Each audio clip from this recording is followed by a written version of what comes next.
Hello, Facebook. It's Carpenter Johnny again, the most wanted fence and deck guy in the Manitoba Wild West. And pretty much I do these live videos as part of my personal development because I'm personally trying to get better of, speaking and acting in front of camera and producing more of these, entertainment videos, producing more content for my page, brand, whatever. But since I'm doing it, I just figured, why not show the young guys starting out how they can build a successful brand like Carpenter Johnny? And it really got me thinking about how what I've consistently done, especially in the last few years of my career, where we've pretty much documented as much as possible about my day-to-day life and my routines and how I advertise and promote and market myself, is that I pretty much show people in real time how being an entrepreneur, how entrepreneurship is akin to being a professional athlete. Because if you know anything about professional athletes, and maybe it's the Olympic level, maybe somebody's trying to get on the sports team at their high school, whatever, maybe somebody's trying to, doing something at the college level, whatever. At the end of the day, there's a lot of mental and physical and emotional development that's required to operate at that level and to become pretty much like the champion, whether you're trying to get that scholarship or you're trying to get into that college, or ultimately you're trying to get into the professional leagues and get paid millions of dollars for chasing a puck or a ball around. There's a lot of discipline that's required to stick to those training schedules and to pretty much do what's required to push yourself to get to that next level. And, I pretty much show how I live to a lot of people. And, my life's really not that interesting. A lot of people think the entrepreneurship life is exciting and they follow all these Instagram pages or these TikToks of these crypto entrepreneurs or whatever. And it's always like young guys who got rich quick and they're showing how they're driving fancy cars and they're, seems like they're partying all the time and they're with really pretty girls. But the reality is that entrepreneurship in business actually isn't, in reality, it's not like that, and it's not sexy. And the reason we know that it's not sexy is because if such career choices were sexy and most entrepreneurs or business owners were that successful where they could attain that lifestyle, everybody would be doing it. But in reality, it's really not like that. And this is why a lot of people aren't drawn to, that type of life, or specifically my lifestyle. And a lot of people ask me, they say, John, how is it that you have, you do the same thing every day? You have the motivation to wake up every day and go to work if there's work, but on top of doing your responsibilities and your duties in the community, you stick to your, your training, your regiment, your schedule for personal development. And so, for example, with me, and I don't do anything too crazy, but I like to, train with, doing some push-ups and pull-ups and weights. I usually like doing 10 to 20 minutes of that a day, which is in reality nothing. I also like reading 10 pages of books. And if possible, working on my writing for a few minutes each day. And in reality, none of those activities are really that impressive.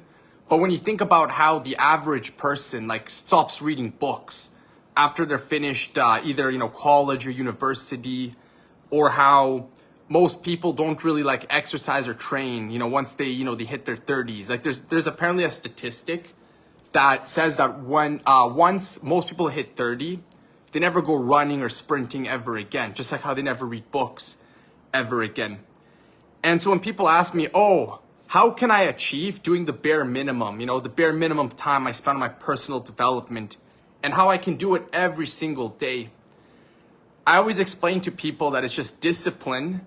And when you look at that through that lens, you understand that discipline is actually a superpower, because there's nothing remarkable about me or my story or what I do for personal development or what I even do to get business or generate work in the community.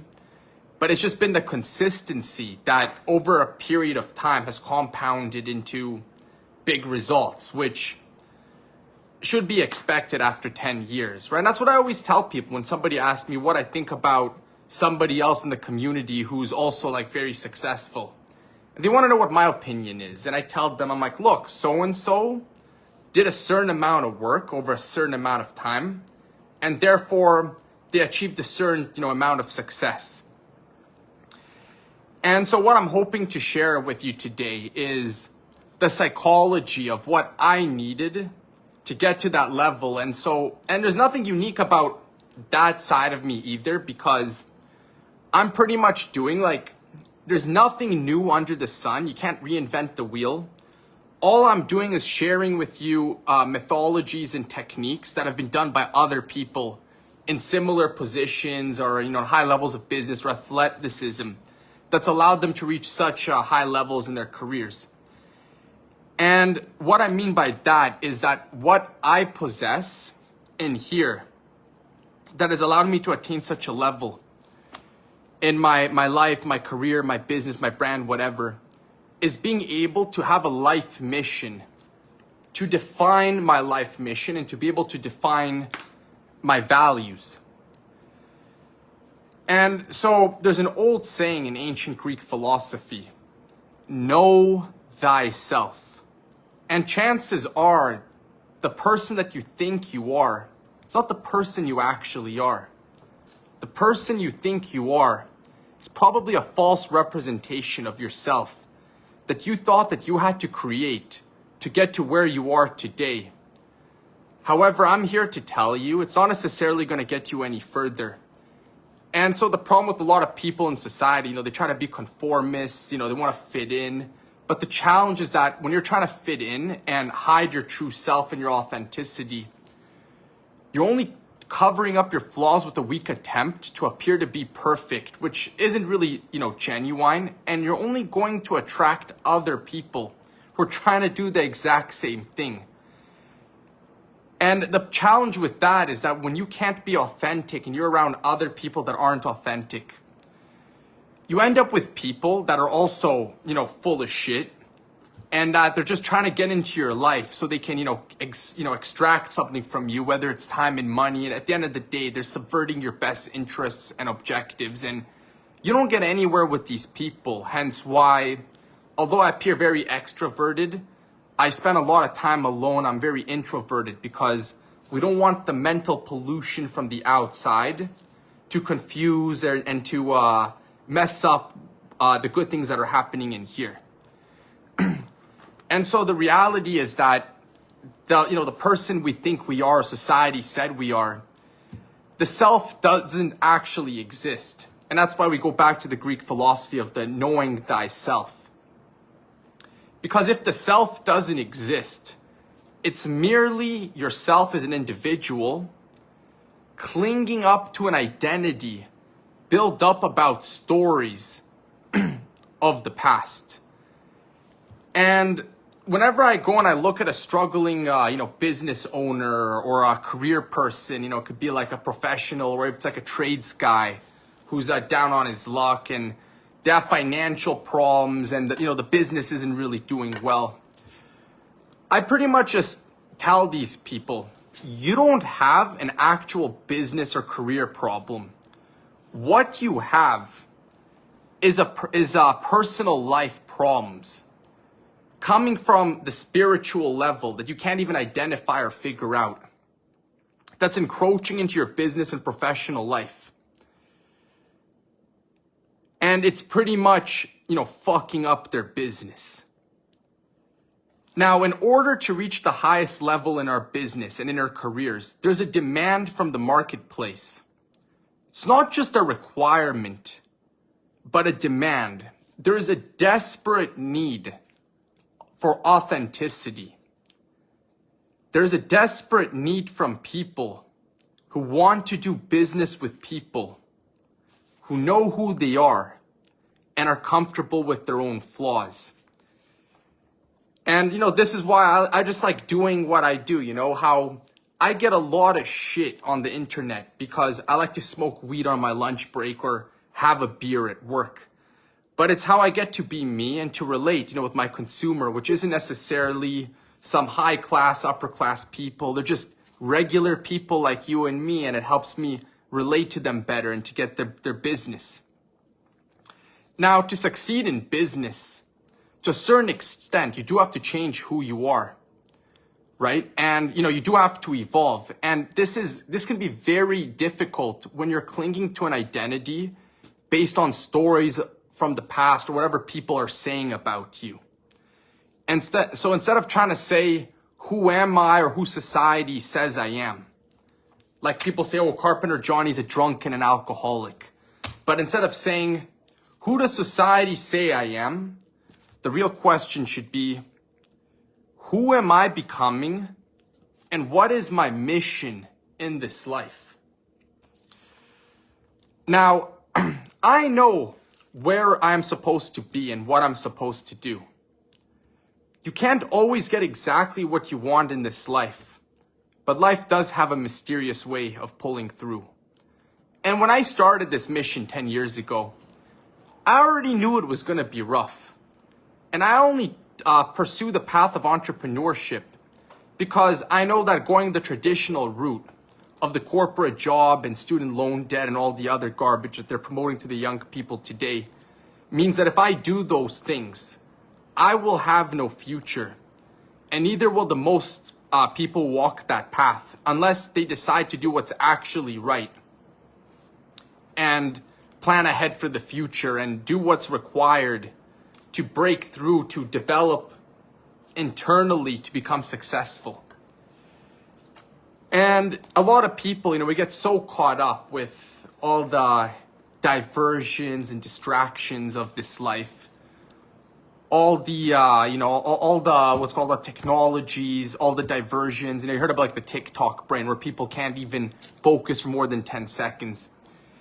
And that's a mask to camouflage the truth of this world, the truth of this life that we're living, that people haven't been able to realize. They've been so conditioned and programmed that they don't even realize that they're up against an ancient system of structural evil that was created thousands of years ago by the elites of the old that's still run by their descendants. And they don't understand that they're up against a system that's currently promoted by the mass media, modern academia, modern financial systems, current governments and their policies, and mainstream consumer culture. And anybody who wants to be a true rebel or a maverick like Carpenter Johnny, anybody who wants to deep down be a good person and give back to the community, will dream of going toe to toe against it. And so the challenge, the problem with our conformist culture of like, we all want to fit in and whatever, is that all those people who wish to avoid conflict and confrontation don't understand is that going against the status quo and the grain, like Carpenter Johnny does every fucking day, is what empowers you. This is what builds you up. This is the stress that you need to open up spiritual doors in your mind and soul. And I'm just so satisfied doing what I do. It's a feeling that, it's almost indescribable because it's not even about, the money or how much of it I can make, but it's about not letting the status quo, not letting the system win by having total absolute control over me, mind, body, and spirit in the day-to-day life. And that's why like a lot of people get drawn into entrepreneurship because we like, deciding our working conditions or where we're going to work or who we do business with or when we're going to work. You don't really get that when you work, the 9-to-5 job. And that's pretty much what the society tries to do. They try to put you in a cube. And there's been a big push, if you've, been paying attention to the sociology of things, the inner workings of things, but there's been an agenda to take the human being, to take the man, and to put him inside a box in every aspect of his life. And some people need that. Some people, they need to have that. But unfortunately, not everybody fits in this box. And it's like, for example, I had a giraffe and a monkey, and let's say I could communicate with the giraffe and the monkey, and I said, hey, I'm the system, and I'm going to tell you to do stuff. Go climb that tree. So obviously the monkey is going to be a lot better than the giraffe at climbing the tree. I don't think the giraffe's going to be able to climb the tree at all. But pretty much this isn't a one size fits all, although that's what the system tries to do to people. And there's those of us that are saying, unfucking acceptable, we're not doing that. We want to take the Carpenter Johnny pathway. We want to be mavericks. We want to be rebels. We want to be pioneers. We want to be trailblazers. So this live video, the topics that I'm talking about here today, it's actually an exercise for those who are early in their business career and haven't screwed up too badly yet. Like they haven't gone bankrupt yet, whatever. It's still not too late to turn the boat around. But pretty much this is an exercise for those that are starting out early in their business career and they're curious about the rebellious, entrepreneurial Carpenter Johnny lifestyle. And they're simply unsure of what their personal life mission should be. And so you can begin this exercise by taking a blank piece of paper and a pen and writing down to a minimum your 10 core personal beliefs or values of how your life should be lived and what type of life you would want to live. Now, obviously, don't include any redundant principles that already exist in law. So, for example, if you already know that like physically hurting people and stealing from others is wrong, we don't need to include that in our core values because we already have that ingrained in law. Your core values and principles should be very simple and straightforward. And it should be something that's a little bit out of the box that does add value to your life. So I can give you a random example of 10 principles or core values. So I'll start. 1, never take financial advice from someone who has worse finances than you. 2, never take relationship advice from someone who has less relationship experience than you. 3, never let anyone, including your parents, teachers, or professors, force you into a career path, especially if you know deep down in your heart that you have no burning, passionate desire for. 4, never take business advice from anybody who has never run a successful business. 5, never rely on external security, such as the society or the government, to take care of you. 6, okay, I'm kind of bad at that one, but avoiding drugs and alcohol as much as possible. 7, partaking in regular physical fitness and maintaining appearance as much as possible through proper grooming, hygiene, and self-care. Like that, I shouldn't even have to say that, but there is a lot of people that they don't believe that's an important core value. 8, save and invest your money if possible and plan ahead. 9, be open-minded and flexible enough to incorporate new techniques if they're beneficial to your life. And, my 10th last core principle that I have, accept that change is constant and don't get too stressed or hung up about things or factors outside of your control. So these are just like basic 10 core principles that, I have, and I live by everything that I say. And this is something a lot of people don't think about. And none of those were boring, generic, redundant principles. It's just basic shit that if you follow those things, it is beneficial to your life. But there's a lot of anti-conformist stuff in there that people don't like admitting that you're wrong and having to try something new. It's not something a lot of people want to do. So basically, by being able to outline your core values and your principles, you can have a better understanding of how you want to live your life, which then takes us to the next part in the exercise, which is being able to outline the short-term goals and your long-term goals. Now, people ask, what can the goals be? And you can have any goals that you want to have. And so basically, you just need to close your eyes and envision the life that you would one day want to have. And base your goals off that life. So an example of a short-term goal would be signing up to the gym because maybe, you're not in the best shape and you're trying to get more trim. Or maybe you're not happy with your current job, so you want to go apply for another job. Or trying to learn a new language or a skill. Or maybe you just want to read more books. So these are all examples of short-term goals, which is something that you could do in the immediate short term. And they're not necessarily going to change your life and do a 180. But it is a start into something greater, which is achieved through a longer term goal, which I'm going to outline.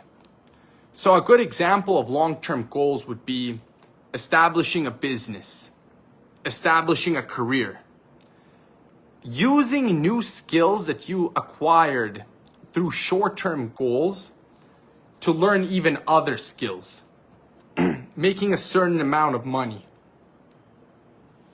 Oh, this one's interesting.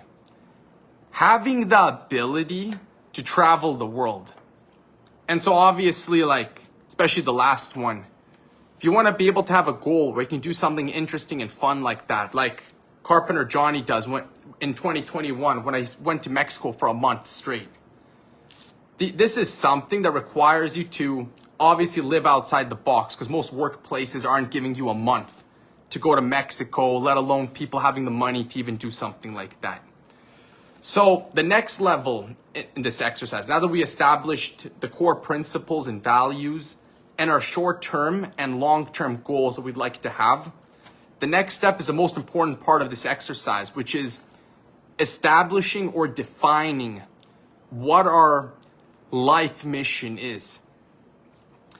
And the sad truth is that many people have wasted their lives working or pursuing on the wrong or attainable mission.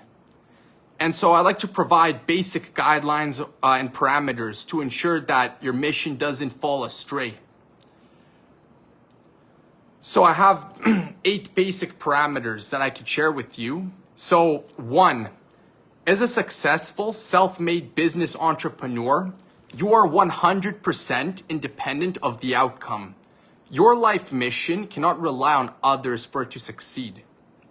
2, your life mission must adhere to your code of values or principles as we previously discussed. 3, your life mission should be based on something that you're very passionate about doing. So obviously, if you can make money doing what you love, this is the most ideal scenario possible. 4, your life mission should be challenging because pressure makes diamonds. 5, your life mission should not have a definite and specific endpoint. And this is where a lot of guys get confused because we have people chasing the whole carrot on a stick routine where they say, oh, when I graduate from school, I'm going to be happy. When I get into the university I want, I'm going to be happy. When I graduate from university, I'm going to be happy. When I get the job I want, I'm going to be happy. When I get the promotion I want, I'm going to be happy.